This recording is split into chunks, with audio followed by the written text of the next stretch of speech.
زای بسیار یک حکومت خوبی بود و کل علاقمندشان بود دیگه بعدیش زد اینا خراب کرد.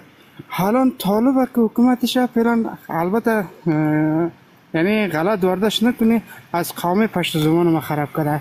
فعلا فقط 1 متر موی مانده و فقط همین قانون فقط در کابل است، یک چند ولایت دیگه جا کلا قانون مانون نیست. یعنی هر کس یعنی پیش خودش یک حکومت است خلاص دیگه. دیگه چی جور شود چی امیدی هم افغانستان آدم داشته باشه. فعلا یک آدم یک جای دو کلمه حرفش صحیح گفته نمیتونه. یک آدم یک جای رفته که یک آدم یک پارک یک جای شته نمیتونه که طرف میو تلاش میکنه و هزار رقم. درست است قانون است کلگی قابلش داره، از قانون هیچ کس سرکشی نمیکنه. مگم دی رقم نه که قیچار رفیق شتگی هستی تو را بیارو حق نق اونجا تلاشی کنه تو چرا ریش نمانده. نه، هر چیز قانون درست است. کتاب گفتگی است، قرآن شریف است، دین ما شما مسلمان هر کس اسب جبری نیست که ریش ماندن یا هم دیگه موی ماندن. یکم با موی در رقم از موی استفاده کنه و در رقم از دین استفاده کنه دیگه. فکر کن از پنجشیری و حکومت پنجشیری و طالب چی فرقی وجود داره؟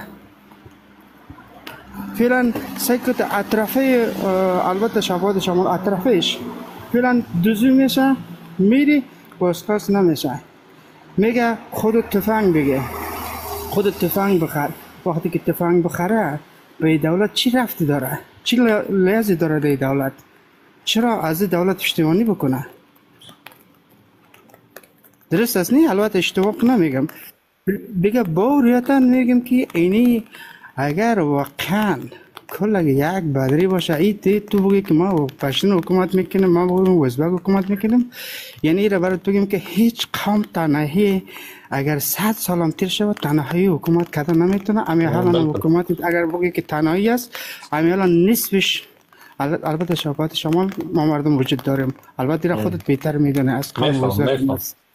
مگم نه کلگی باید میگم که به بدری یک حکومتی باشه که پسند هر کس باشه.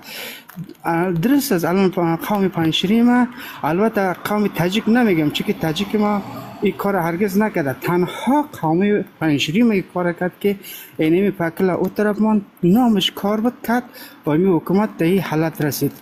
نه دختر مردم ما نه بچه مردم ما امی هر شبری که برای زنگ جامان است، زنگ جامان است. هزار رقم استفاده از البته از قهرمان ملیشان کرد. لیکن امی وقت قهرمان